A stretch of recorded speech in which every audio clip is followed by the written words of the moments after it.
I know that Secretary Preston is going to be calling in. That may be his number. And I know Representative Jean is going to be calling in. So we have a few people already here. I think we've gone live for the CARES Act Steering Committee meeting today, Wednesday, December 2nd. Thank you for joining us. We have a few people we're still waiting on. So far, I have Dr. Bledsoe, Secretary Walther, Secretary Gillespie, Alex Johnston in for Secretary Fetcher. I have Bill Gossage, Senator Bond. There's Representative Allen. Hello. And let's see who am I missing.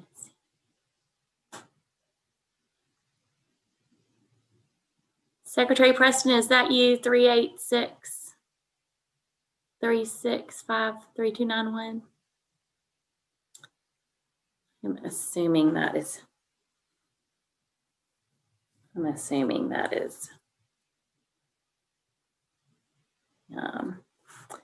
And I know that the House was meeting this afternoon.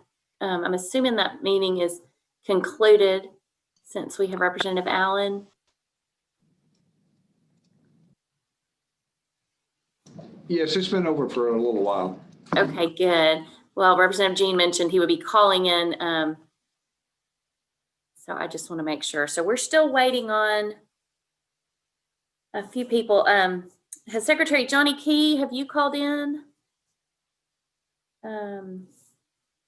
Senator Wallace, Representative Jean. There's Secretary Jamie Cook. Thank you. Do we have Senator Wallace? I have Representative Gray. I see you calling in now. She may not hear me. Senator Irvin, have you joined us yet? Representative Gray, I do see you. Thank you. I think we have Representative Jean. Is that you, the 860 number? 870. I have a few. I think we probably have all of our members here. I have a few numbers that I don't recognize. I'll go ahead and get started with the meeting. Yeah, I'm pretty sure we have everybody on the line. So thank you all for joining us. We're a few minutes past 3:30. The first order of business is to review the minutes from our last meeting, November the 18th. I did circulate those, and does anyone have any changes or corrections, issues related to the minutes? Do we have a motion? Yes, a motion from Representative Allen. Thank you. Second? Second, Representative Gray. Thank you, Representative Gray. All those in favor of approval of the minutes from the November 18th meeting, please say aye. Aye. Aye. Aye. Okay, you guys that have your microphones muted, I'm going to ask for any opposed. Okay, any opposed? I'm not hearing any, so the minutes have been approved. And then when we get to the next vote, I'll make sure and get everybody's mics open before I call for the vote. Thank you. Okay, so I appreciate your let me tell you, I'm sorry about the short notice for planning for the meeting. My apologies, it's my fault. I had my wires crossed. So we're here, and I appreciate you being so willing to show up quickly. Our first request is related to finance and administration. My request is for DF&A to give us a report on our funds and where we stand. There, at first, I thought you were going to ask me to ask for more money, and I really don't have any place to put it right now. Okay, we're still, with regard to the balance that we have, it's still $18,956,000. We do have a significant number of dollars that have not been there's still in the remaining balance in hold. It's a 326 million. When we have been inquiring of the agencies of the possibility of spending that money, and the latest information that we have and accumulated from all the agencies, and we've talked to every one of them. Today, we believe that they have committed, those agencies and the departments have committed to $35.2 million to be returned to the CARES Steering Committee. When you add the 35.2 to the 18.9, that would leave $54.1 million that will be unspent based on where we stand today, and considering the amount that will be returned to the committee. So that's where we are today. We believe, like the cities and counties, there could be some more money coming in from cities and counties. We're working with them on not just a daily basis, but an hourly basis, pretty much all day, trying to make sure that they're getting their information in and getting the recovery of their expenditures that they rightfully can recover. So there could be a little more beyond the 35 that I mentioned if we don't get,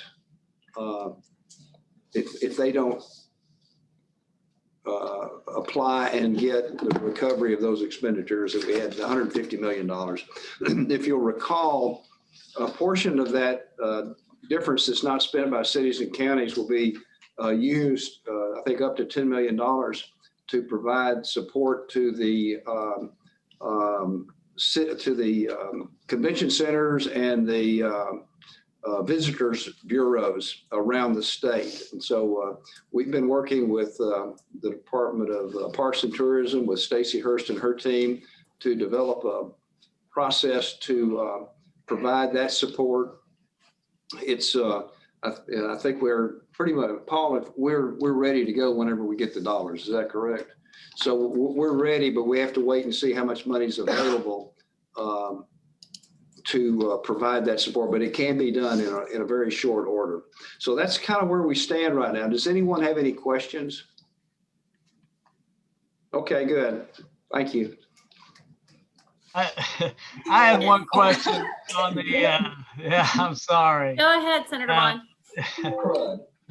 On the 54.4 million, that would not take into account that cybersecurity proposal, right? So if that were to go forward, it would be 54.4 minus the 33.5 for cyber. Do I have that right? Of course, I'm against the cyber proposal, but I'm just trying to get the numbers straight in my head. Senator, you're correct. The first assumption, the first requirement, not assumption, but the first requirement is that the date gets extended beyond December the 30th of this year. And For so the cyber security. For the cyber thing. That was part of the criteria we established last week. Whenever we did it. Thank you. Yes, sir. Thank you, Secretary Walters. Thank you. My question is, have we given the city and county actual drop dead date where they should spend the money and send it back to us? No, December 15th. We have, and DF&A can speak to that. December the 15th. December the 15th. And related to the city and county, if you'll recall, we did allow for the addition, any funds that are left over to go to the Convention and Visitors Bureau request that was made by Parks and Tourism. Secretary Walter, you want to speak to that? What'd she say? She's asking about the $10 million. I thought I spoke to that just a moment ago. What we don't spend with regard to the cities and counties, to the extent up to $10 million will be allocated to the convention centers and the visitors bureaus. I've already talked about that. Yes. Well, But- Representative Allen was asking about the funds for the cities and counties. And so what I wanted to make sure that he remembered that Yeah. if there's anything left over, the first amount would be allocated to that. But we also have received requests from the various cities and counties up to $144 million. So, Okay. If Follow up. yes. Also, I want to know if, Senator Bunn has been talking about money for teachers, helping them with PPE and perhaps doing some type of incentive program for them. I know that's one thing that I want to know is if that's possible. And I know on the cyber proposal, there may be parts of that proposal that we can pull out if they don't use it. I think there's something, parts of it in that dealing with various pieces of software that various state agencies would need. So can we go through there and break that down just in case they're not able to spend that money, that we can pull that money out and help with the software program? Well, Okay, I think that's a conversation that we'll want to have at a specific, like we can schedule that on our agenda maybe for next week. Hopefully we'll know a little better next week about whether or not there's an inclination that we would have an extension of time in which to spend the funds. Because that if we believe there to be a time extension, then we'll be more likely to be able to utilize those funds for the cybersecurity. Also, Secretary Fetcher is unable to join us today. And so I would like for her to be able to join us when we have that discussion. That's fine. That's fine. Okay, good. Representative Love, are you excuse me, are you looking at spending some of that cybersecurity money this year on projects that can be completed this year? Is that one of your questions? Are you talking to me? Oh, yes, sir. Yeah. Okay. I just want to make sure, because I have heard, I don't know factually on my own, but I've heard that there are some cybersecurity plans that could be implemented, piecemeal, so to speak, but could be done prior to December the 30th. And yeah. I have not investigated that. It would be TSS, who is the sponsor of the cybersecurity project, would be the best group to talk to that. I was just wondering if there were different components that we could actually pull out and utilize this year. That's all. And that would, the experts would be those in TSS and DIS, which is in TSS, Okay. to give that information to us. Thank you. Okay, thank you. So Secretary Walther has concluded your report related to our funds. Are there any other questions for Secretary Walther at this point? Okay, good. I wanted to alert you all, we have received a letter from Governor Hutchinson has sent a letter to all of us on the committee, and I've sent that to you by email. It is related to our proposals today. So if you have a moment, you can review that. If you're not able to view it, I'll be happy to pull it up and read it to you. I'll just give you a minute for that. While we move towards the next item on our agenda is from DFNA Paul Lothian to go over our items related to cities and counties. Also, while we're getting him on the camera, I'll let you know my apologies related to our plan to vote electronically for the cities and counties proposals that we received outside of the threshold. We had agreed that we would do that electronically. And so I sent around the information on Tuesday afternoon, and I only received 4 responses. And so I decided that what I had done didn't work. So we'll go ahead and look at those real quickly today. We'll get approval of that, and then we can talk about a better plan for how to reach you and receive a response back. I attempted to use voting buttons and only 2 people were able to use that. And then I did get email responses from those other 2. But anyway, my apologies for the technical issue. Mr. Lothian, are you there? Do you want to fill us in on where we are with the request? Yes, ma'am. Thank you. Thank you. Go ahead. I want to back up just a moment to the conversation we had a second ago about the cities and counties and the funding. I've got a couple of numbers that might be pertinent to that discussion. We've mailed out $84 million in checks to the cities and counties at this point. We have $27 million of applications that are in review by DFA and Hagerty, which means that we've gotten the applications, we've gotten the information from the cities and counties, and we're now in review of that, trying to finalize those so we can disperse those. So in total dollars, that means about $111 million, which means we're still looking at $33 to $34 million of applications and information that we need to be able to process those payments out by December the 15th to make up the total of the $144 million that you mentioned earlier. That's a stretch. We're having a lot of trouble communicating and getting a hold of mayors, city clerks, and the folks that are supposed to get us the information out. We're down to the point that we're calling, my staff's calling, CTEC's calling. In some cases, we're calling City Hall and not getting an answer. And we're calling local businesses, asking them if they know the mayor and what his cell phone number might be. So we're trying to make those contacts as best we can, and we'll continue to do so. But at this point, I'm doubtful that we will be successful on that extra $34 million. So we may wind up having something in the neighborhood of $10 to $15 million that'll be left over, maybe as high as $20 million. But we'll give you another update on that next week.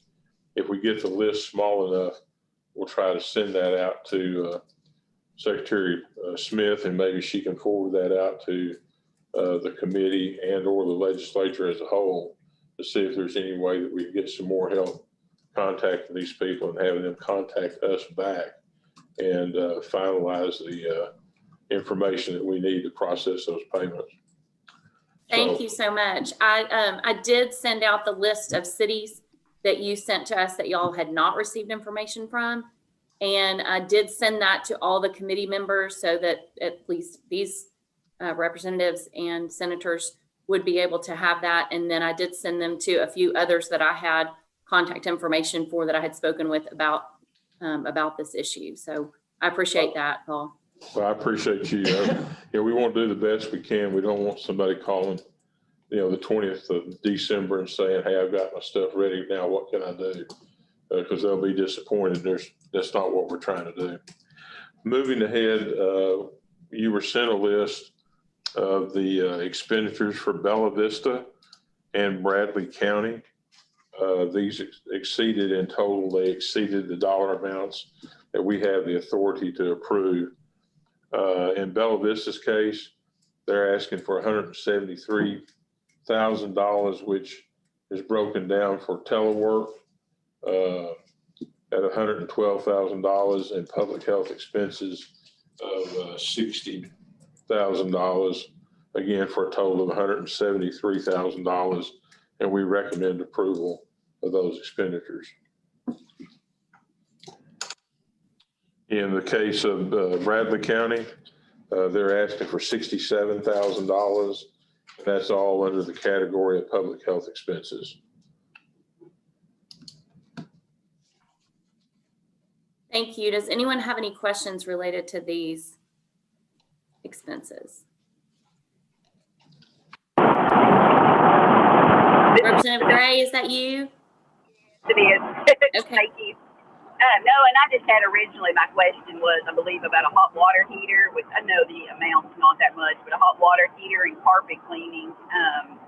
To me, those are both things that you would replace or repair or do in your normal course of business, and not use COVID kind of as an excuse to do those things. and get those things reimbursed. So I just wanted someone to maybe call to talk to that. Well, yes, ma'am, I understand what you're saying, but at the end of the day, this town said that they did not have the funds available to fix the water heater, and it would go unfixed if we didn't do that. CTEC and I had a conversation, and, you know, cleanliness of your hands and washing your hands during this time period is certainly a piece of that puzzle of trying to not pass this along. And we decided that we would approve that expenditure. Like we looked at, I mean, I don't want to be overly picky, but if we looked at like their budget or finances to make sure that that is an accurate statement, that they don't have funds available to do that? No, ma'am, I don't have access to those records.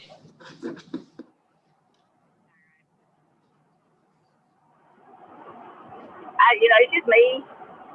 I'd like to pull those two things out. I don't know if there's any willingness of the committee to do that, but to me, those are things that you would fix in your normal everyday business with or without COVID. I know the dollar amount's not huge. It's kind of the principle of it for me. I may be alone in that thought, but.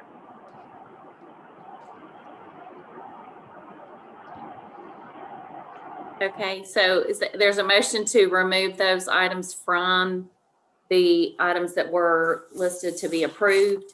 Is there a second? Second. Okay, thank you. Is that Secretary Key? Yep.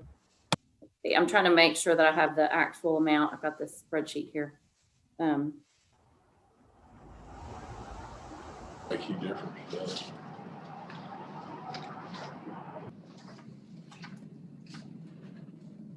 It was from Bella Vista. Yes, ma'am. There's a carpet cleaning for $2,110.94, and then a hot water heater of $1,000. And so I'll just read back the so I guess what I'm not reading back, I'm just going to make sure I understand. So we have a motion and a second to remove a request for carpet cleaning and disinfecting in public buildings to support COVID health and safety protocols to the amount of $2,110.94. And then to remove the $1,000 hot water heater expense in City Hall to support COVID health and safety protocols. And both of these are from Bella Vista. So we have a motion and a second. Is there any discussion or questions related to the motion?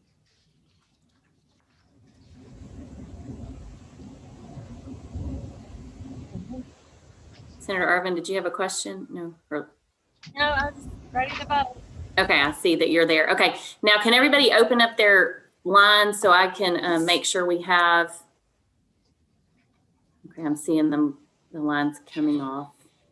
The mute button's coming open. Let's see here. Just don't say anything, let them do what they want to do. Okay, all those in favor of removing these two items from the proposal, please signify by saying aye. Aye. Aye. And are there opposed? Any opposed to removing these items? I would be opposed to removing those items. Is there anyone else that is opposed to that motion? Opposed. Anyone else? I didn't hear a vote from a couple of people. So far I have, I think, 6 people voting.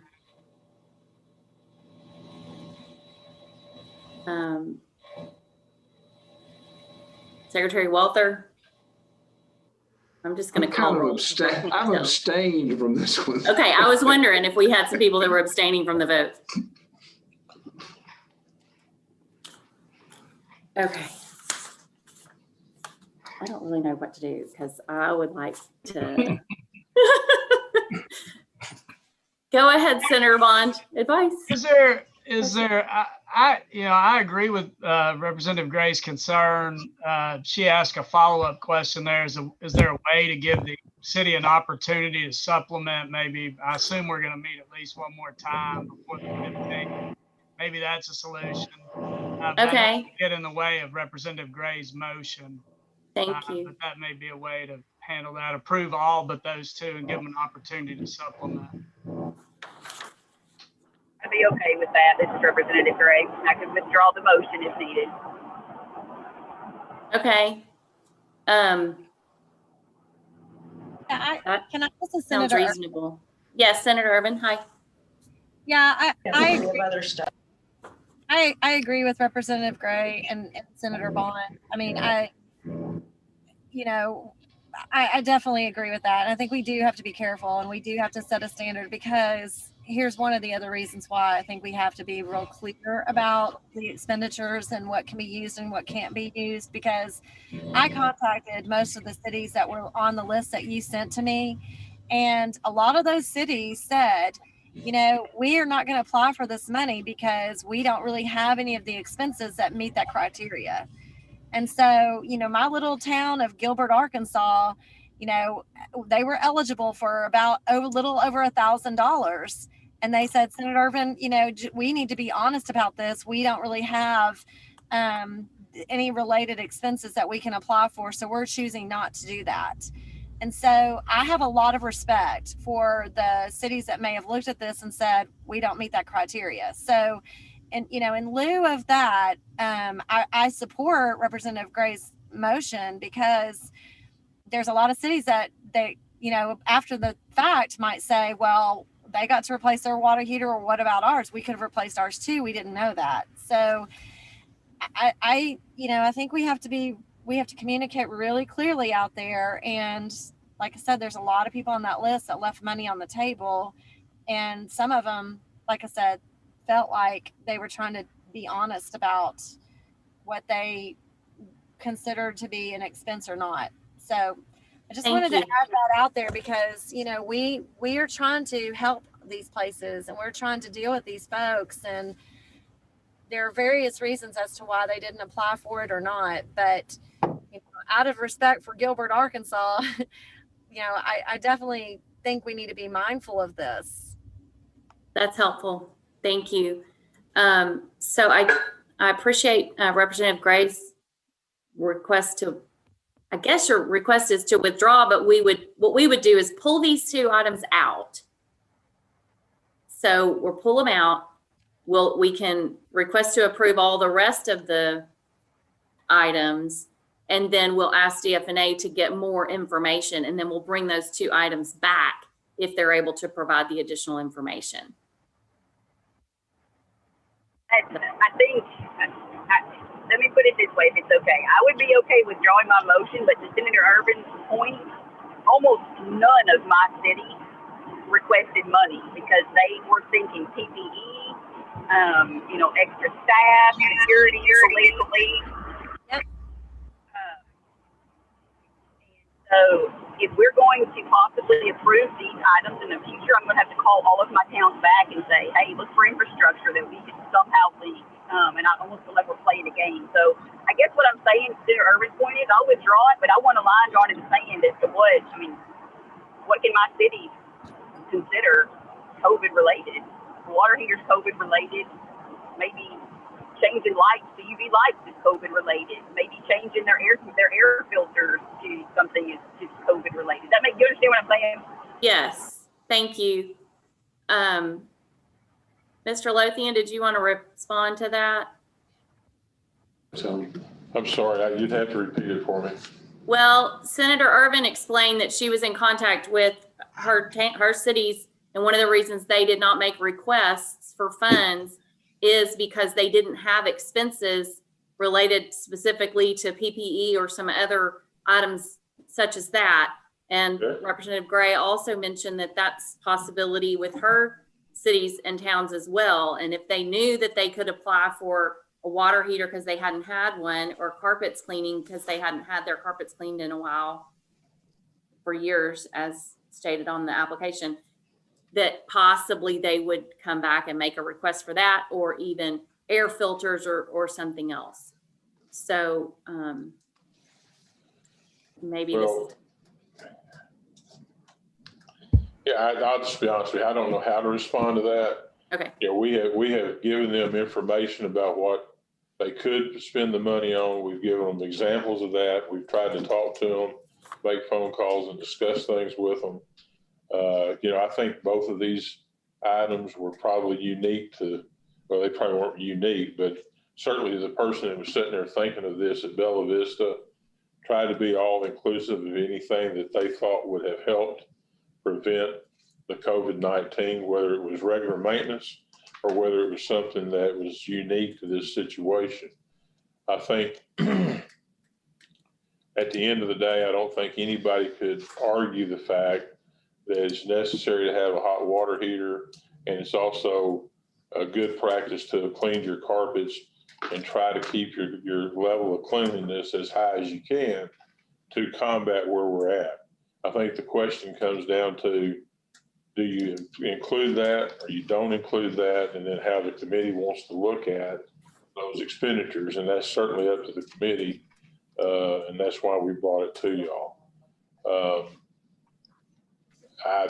There's always going to be a situation where someone says, well, if I'd have known that, we could have done this. And we're going to have some of that regardless of what we do to finish out this grant process through the rest of December.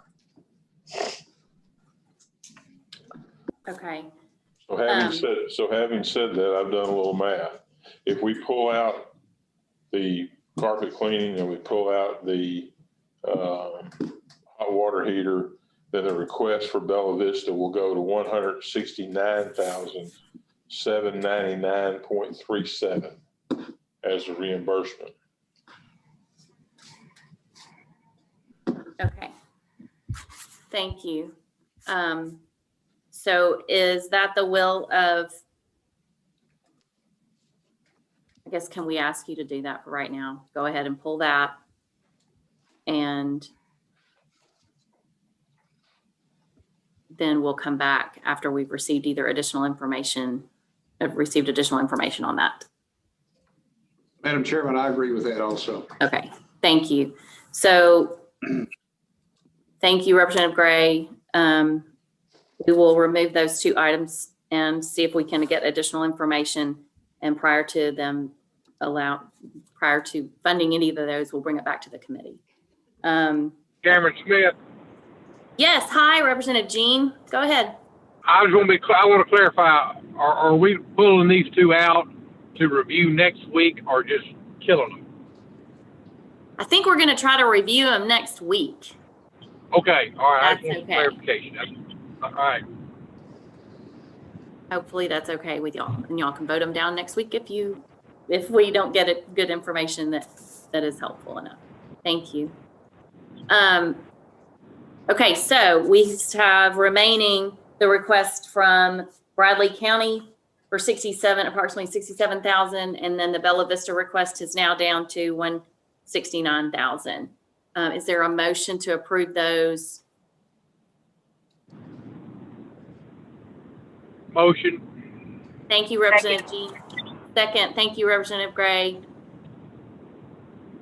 Okay, now if you're on your phone or your computer, you might need to press *6 so you can unmute. And I'm gonna. Aye. Oh, sorry. Aye. Thank you. Any opposed? No. Okay. Thank you very much. This motion has passed. Appreciate DFNA working with us on this, and Representative Gray and Senator Irvin. Okay, the next item is, and if we're going to meet next, we're planning on meeting next week. So if we have additional things that go over this threshold, we'll discuss those at our meeting next week. Then I wanted to see if you guys have had an opportunity to see the letter that we sent around, or if you have any questions related to that. I will pull it up. Okay. Some of you may not be able to see it if you're on your phone, but would you, see if I can see y'all. I don't know that I can share the screen. Would y'all like for me to summarize or read this to you really quickly? That's the governor's letter. It's the letter from the governor, yes. I'll go ahead and just read it briefly. Thank you for your leadership and guidance that you have demonstrated through your work at the CARES Act Steering Committee. I appreciate your careful consideration during these challenging times. I'm writing to you to express my support for the $50 million proposal from the Department of Human Services to enhance hospital and nursing facilities capacities due to the current increase in COVID-19 cases. As you are aware, it is vital to maintain the resources and capacity of our healthcare facilities to address the increased volume of COVID-19 cases in our state. I would also like to respectfully ask the committee to set aside the $50 million that was previously recommended for the Unemployment Insurance Trust Fund so that it can be reconsidered at a later date. Thank you again for your service to the state of Arkansas and its citizens. I look forward to our continued work together. Sincerely, Asa Hutchinson. So I hope you've all had a chance to see that, and I appreciate you letting me read it to you. The next item on our agenda is related to the Unemployment Trust Fund. Secretary Preston is on the line, and I think I might have to assist him in unmuting. Chairman Smith, Yes, Representative Jean. get back on the 50 million, and it's just a question, not dealing with that, but I was just wondering if somebody with DHS or somebody, do we have an update on how we are? Because I know the hospitalizations are really ramping up. How are we on our ventilators in our state? Does anybody have an answer to that that's listening? Dr. Bledsoe or DHS, do y'all want to speak to that? Sorry, I'm trying to. Unmute, yes, Sydney. Yes, there I am. Actually, I would prefer if Dr. Bledsoe spoke to it because he will know more than I do. I just got the news on the numbers in a moment ago that the governor's office just put out. But Greg, Dr. Bledsoe. Hey, this is Greg. And could you repeat the question? It faded out just a little bit. The specifics that you asked were what? He's wanting to know the status of our ventilators in Arkansas. So, yeah, and that's a broader question about overall hospitalizations and ICU use. The numbers are going up in all three categories. There's more hospitalizations, more vent use, and more ICU use. We still have a lot of capacity. If we get to a point where we have to make adjustments, one of the adjustments we would make is the hospitals having to figure out how many elective procedures they could do and that sort of thing. And we're not close to that, and we hope we don't get close to that. So we still have capacity, but our hospitals have been stretched. And some of the hospitals have invested in infrastructure changes, like they've had to build isolation walls and new air conditioning units and things like that to make sure that people with COVID don't transmit that to other people in the hospital. And a big issue, and I think this is the purpose of the governor's request, is to use the money to help recruit staff, especially in some of the hospitals where staffing needs are very difficult. And some of the staff has been, for lack of a better word, poached by entities outside the state who are offering a significant amount of money to come and work. So I think it's to help compete against that. But we do have margin on hospital beds, vents, and ICUs. But with the numbers going up, it's something we're watching very carefully and we're concerned about. We did just get Dr. Bledsoe, if I could follow up. Yes, sir. Ventilators, you say you have capacity. Yes, sir. I think we went over this early, how many ventilators we had in the state. Do you have any idea how many's in use right now and what's our capacity? I mean, of course, 20%, 30%. I mean, there may not be a way of knowing. I don't know. It's a little bit difficult calculating, and I'd have to see the latest numbers on the ICU, and I don't have today's most recent numbers in front of me. But the last I heard, our total ventilator count in the state, and this was numbers from a few months ago, was around 800. And so that's a big number. And of course that's using all the ventilators, but I think we have capacity to go up even a little bit from there. So we're not close to that yet.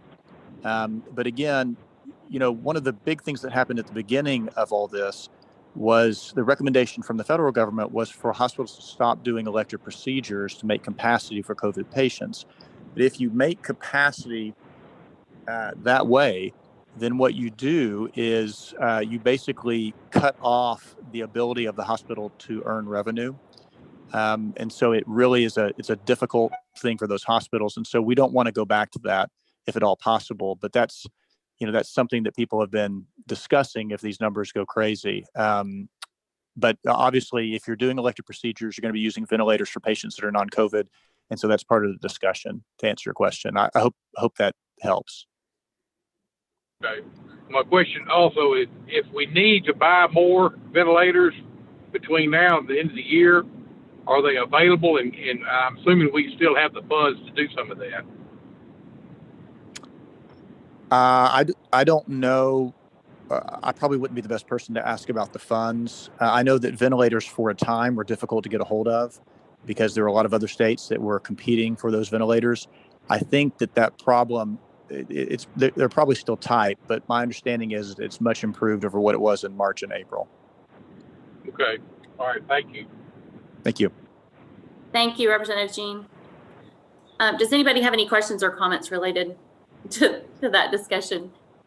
And if not, we'll move on to our next item on the agenda. We do have Secretary Preston on the line. He's on by phone, and I think he's unmute. So go ahead, Secretary Preston. Hey, thank you, Secretary Smith. And well, I think you summed it up there in the governor's letter related to the trust fund. Well, we are still looking for ways to make up that second quarter of 2020 in the trust fund to hold the businesses who had their experience charges fly through the roof. We want to make sure that is the something that we can take care of, and we're looking at administrative ways in which that might be feasible. We've done the $165 million that would help. The additional $50 million would have completely wiped it out to allow us to effectively issue a non-charge for second quarter of 2020. We did move that proposal as a steering committee. I took it to the legislature where it was reviewed favorably in multiple committees. It was actually held in ALC because essentially, as the governor alluded to, as you all know, this, with COVID, it changes, not week to week, but day to day. And as we were seeing the increase in cases and the significant increase in hospitalizations, there was certainly demand that came up related to hospitals. So it was decided at that time we need to just hold for now on that $50 million in lieu of the proposal you'll hear from DHS here in a second. What I would present to the committee today, and I hear Secretary Walther saying that we're going to have $54 million come back in. So that might solve our issue right there, that we can use that for the $50 million to make up the difference in the trust fund. But this is one where, if we get down to the very end of the wire and we don't have the ability to spend funds and funds come back in at the last minute, we can make the transfer at the very end of the month, at the end of this year, into the trust fund, and that will satisfy what we need. So I kind of, put it out there to the committee today that, we hold on the $50 million request right now in lieu of this new proposal by DHS, knowing whatever is able to come back in would certainly want to utilize and have that ability to do so we could go back before ALC, I guess, on the 18th and have that, at least the ability through the appropriation to transfer the funds should additional funds come back in, and that will allow us to take care of that second quarter and all those businesses for the entire state that will be held at the same level for the next tax year. So, Madam Chair, that is my proposal related to this issue. I'm happy to take any questions. Thank you. Questions from the committee? Yes, Senator Urban.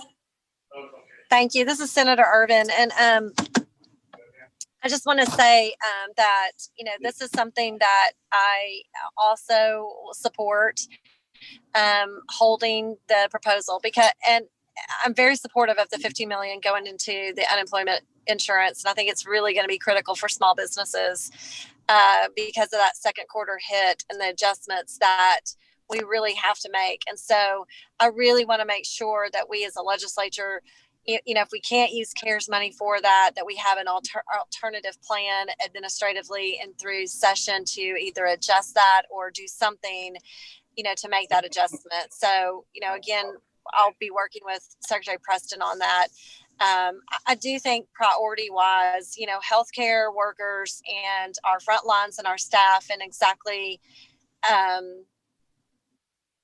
you, hello? We can hear you, but we can't see you. Okay. Thank you. Sorry. That's okay. Here you are. There, I'm back. But I think priority wise, this should be our priority, right? We should use this money to make sure that we have staff available. And just like what Dr. Bledsoe said, they may be poached from other states. So I think, priorities shift and we have to, shift with those priorities. But number one priority for this money should be our hospitals and our healthcare workers and the folks that are on the front lines taking care of patients. So I do support, moving this, but I would say my second priority would be all of our small businesses, and jobs in our economy that has been shifted, impacted. Another level of priority, but secondary to our healthcare workers and staff. So, hopefully there's a plan, and I think there will be a plan. And like Secretary Preston said, we can dump this money in right at the very end, at the last minute if we have to and need to, and that's a good thing. And then with that, I think other things kind of shift down the priority list for me. So I just wanted to add that because I do appreciate what we're trying to do. I just want to make sure people understand out there why we're doing what we're doing, particularly those that came before our public health committee who presented, to our committee, like from great clips and some of the small business. I think it's important for us to have this discussion, so people in the public understand what we're doing and why we're doing it. Thank you. Thank you so much. Are there any other comments or questions? Secretary Preston, is the executive branch or governor's office reconsidering doing the non-charge by executive order like other states have done, and then taking care of any funding mechanism necessary in the session? Is that now the plan? We're looking at options, obviously, as we've discussed, and I mentioned in committee, if we just do it administratively without funds, it just kicks the can down the road, and eventually it would have to be on the businesses to make up the trust fund. And I realize you and I differ on what a healthy balance in the trust fund is, but at some point it would have to be made up. So we are looking at multiple different options now of how we're going to be able to do that.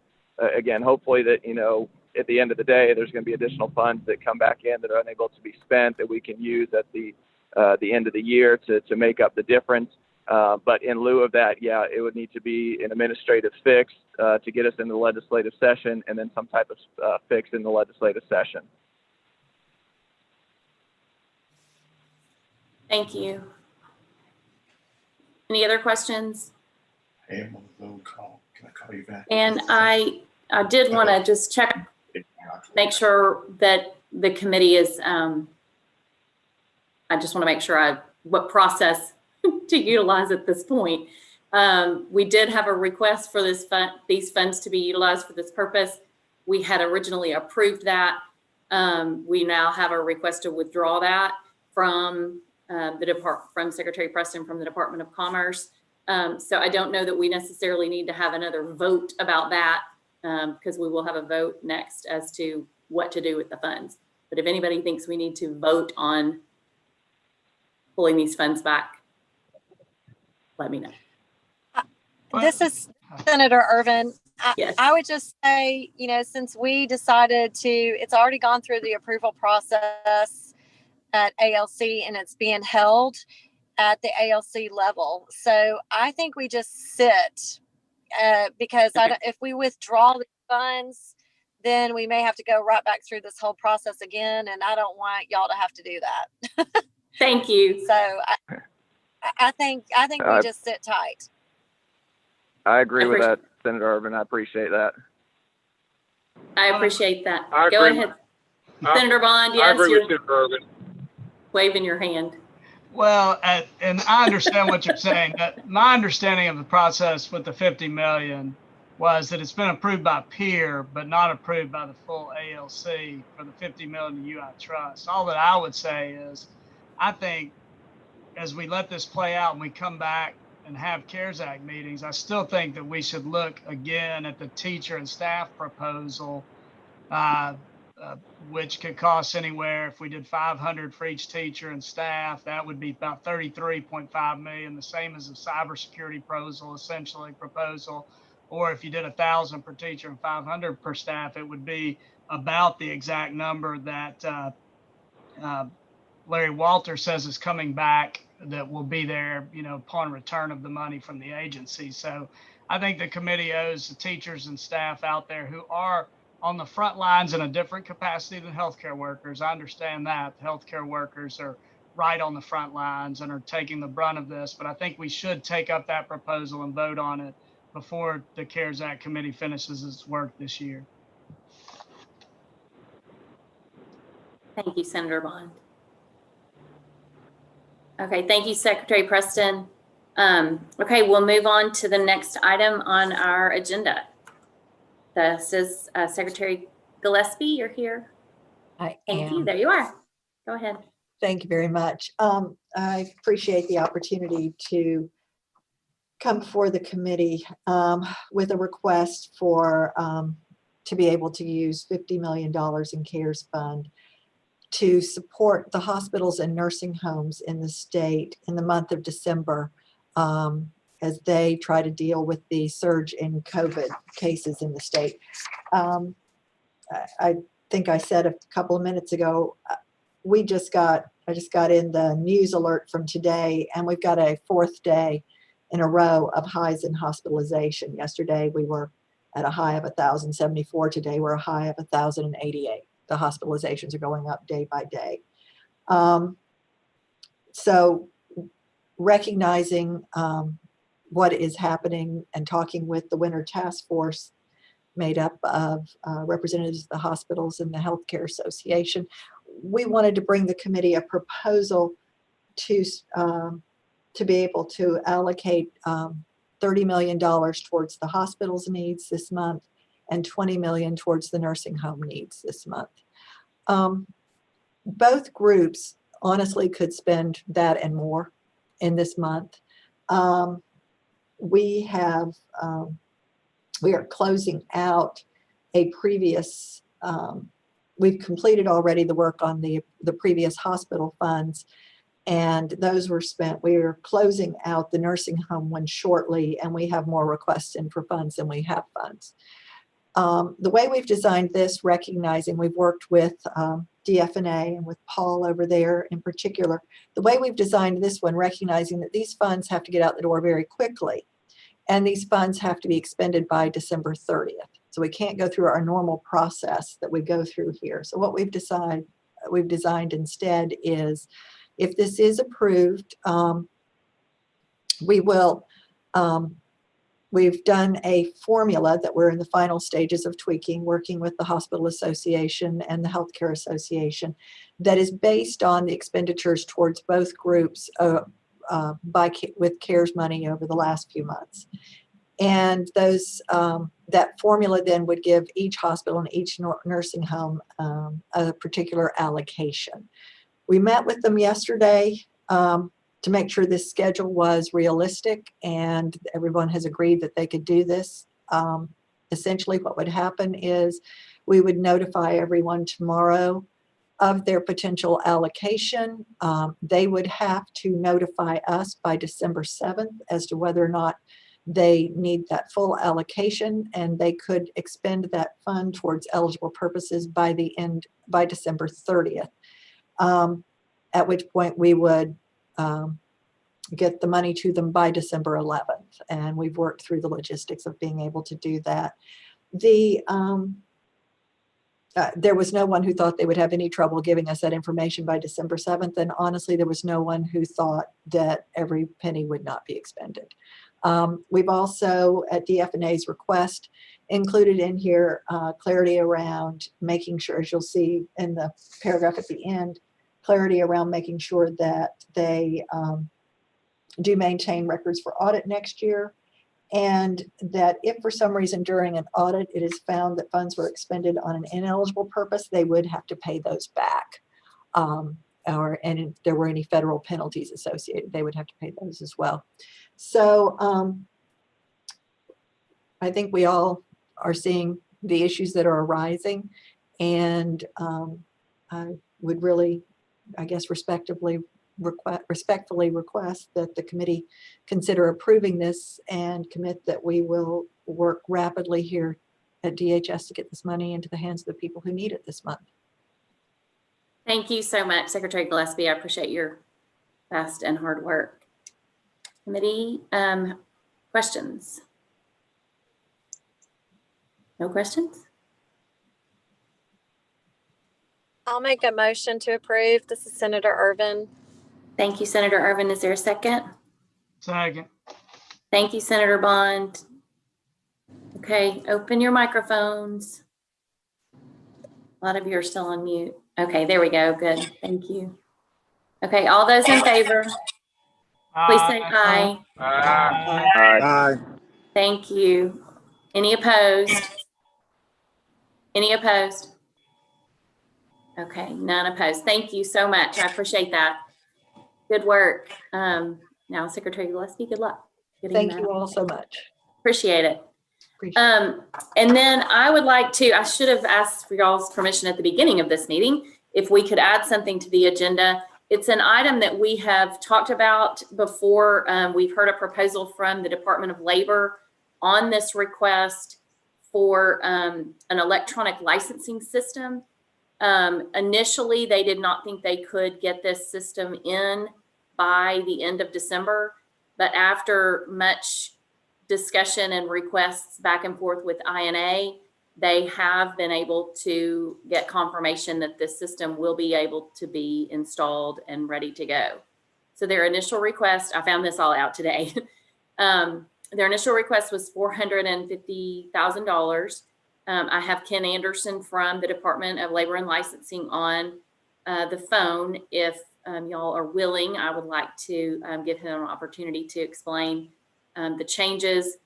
We did receive a copy of their proposal for our meeting back, goodness, it was on October 21st was when they initially came forward to the committee, presented the proposal, and we had a discussion about it.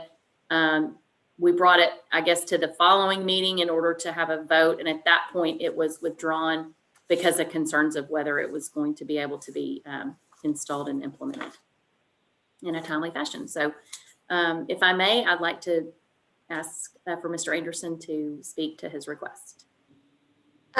Secretary Smith, Yes. this is Senator Irvin. Yes, ma'am. Please go ahead. If I need to, I'll make a motion to suspend the rules to allow for this agenda item to be considered. Thank you. I would appreciate that. Thank you very much. Is there a You're second? welcome. A second. I'll second. Thank you, Secretary Walther, and also Representative Gray. Thank you for the second. All those in favor, motion to suspend the rules, please say aye. Aye. Thank Aye. you so much. Thank you. Any opposed? Okay, thank you so much. Good idea. Thank you, Senator Irvin. Okay, go ahead, Mr. Anderson. Ken, can you hear us?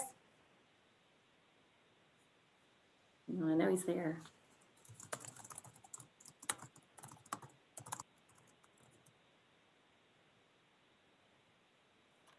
I don't know what happened. I can see him, but I don't know if he can hear us.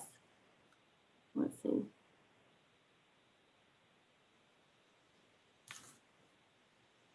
Oh no. Mr. Anderson, are you there? Well, that's terrible. Okay, it says his audio is not connected. He says his phone will not unmute. Jeremy, does he need to call us? Ken, is there a way you can call in? Hang If on, you can call guys. in, that will be preferable. Okay. Mr. Anderson, if you can. Can you hear me now? I can. Thank Hello? you. Okay, good. Go ahead. Oh, thank you Technical very much. excitement. Madam Chair, thank you. And I wanted to thank the steering committee members, each and every one of you, for allowing us to speak to this one more time. We had some things change from our previous request, and it's just basically two things that have changed on the original request. Number one was that in the original request, we were going to stand up two of the entities completely 100% and have them going. Well, we've gone back and revised the request to where what this would do is put the infrastructure in place so that anyone that's interested in coming on board in the future, they will have the ability to do that. It's just like the foundation in your home when you go to build it. This request for funds would put the infrastructure in place, be production ready for any entity that wanted to come on board. That includes multi-cabinet, multi-agency. There'd just be a licensing fee for that entity to come on board to the platform that we would stand up. Now, the other part of the component that changed was we did not believe we could get it done by December 30th. But I've had a lot of conversations with Mr. Sanders at INA and his parent company, NIC, and we can get this done by December 30th in production, stood up and ready to go. And I would be happy to take any questions. Thank you. Questions from the committee? Secretary Yes, Smith. Representative Allen, go ahead. You'll have to open your microphone. Can you hear me? Yes. Motion. Oh, thank you. I've got a question.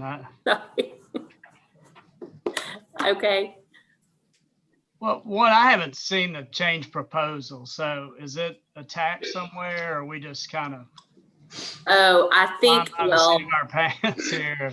yes, But the other thing is this money, was it in his budget request? Was it in the budget request somewhere to do this?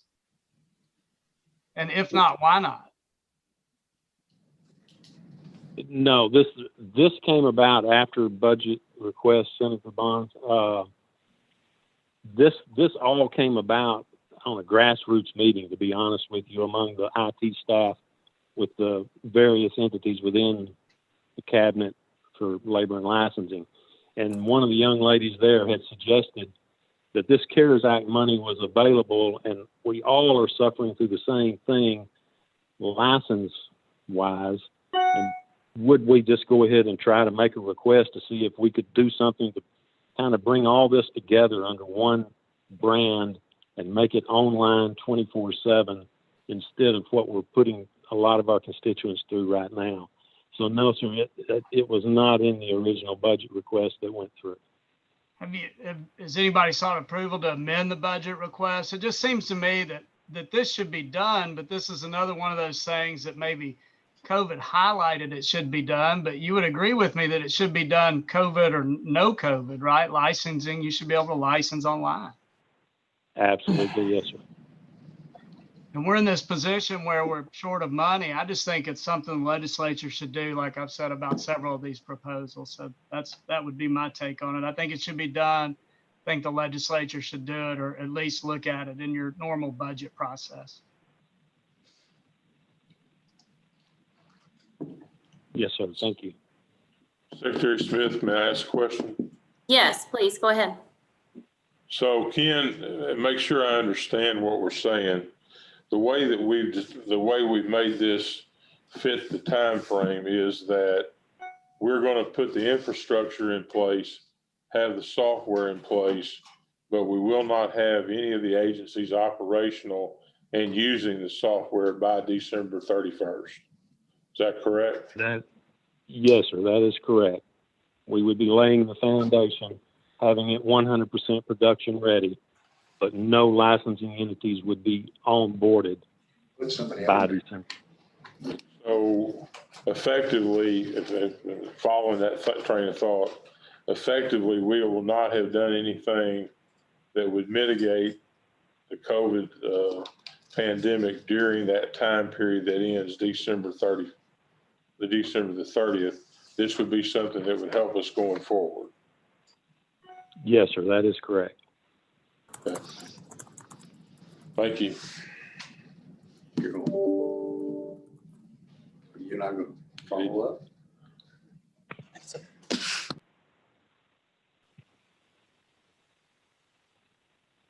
There are additional questions? This is Larry Walther. Larry Walther, okay, go ahead.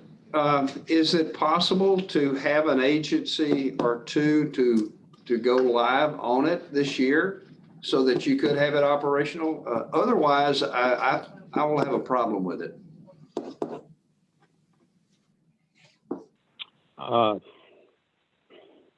We could look at that. Let me revisit that. I could potentially have one entity up and running on the infrastructure that we had put up. And the original proposal had two. And we knew we could not get two of them fully 100% ready, but we could, at the same time that we're doing this, split off some of my resources to work on putting that one entity into place as soon as this is stood up. If you can make the commitment on at least one of them, then I have a comfort level that I can vote yes. If you don't, then I'll vote no. So yes, sir, I would say we can get one of them for sure. You better do it. Yes, sir.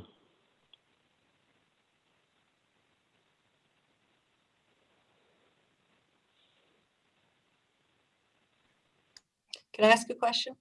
Please, go ahead. It kind of follows up on what he was saying. I assume the way this works is that the payment is made upon completion of the scope of work. So to satisfy the concern that Secretary Walther and Representative Jean just raised, if the scope of work includes having that one included, that one agency operating on it, that is when the payment would be made. If not, then the money would remain at DF&A. Is that correct? Yes, ma'am. And I can even submit another revised proposal to include that, the one entity in there, if that would satisfy the committee further. Should we delay this till next week and you verifying it, or should we go ahead and approve it now? We could approve it contingent upon that. I think we can wait till next week. You're during that runway.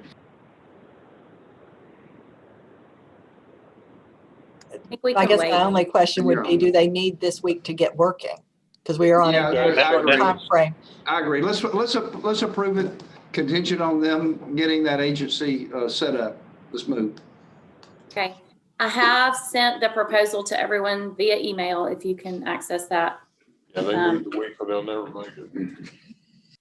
Representative Allen, I think, had attempted to make a motion, and then I started hearing questions.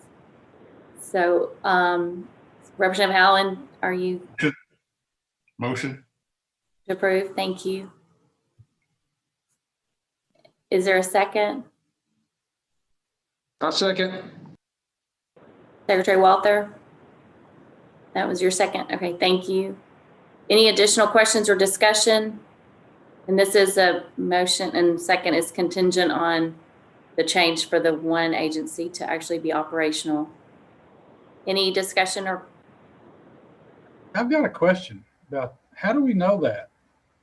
I mean, if it's contingent, but we're saying they need the week and the money to go ahead and start. I mean, I'm a little confused how this is going to shake out. Secretary Key, the one thing, if I may answer, it would be public facing, and you would be able to see the finished product by that deadline.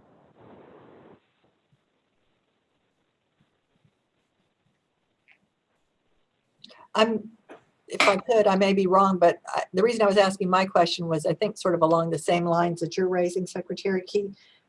Usually And that's why I was asking if this was set up as things usually are, to where the final payment on this would be upon completion of the scope of work. And if the scope of work includes having the one agency set up, then the funds won't be drawn from DF&A. So they wouldn't be able to make the payment, Or they'd have to make it from another source. or they'd have to make it from another source. Okay, I got you.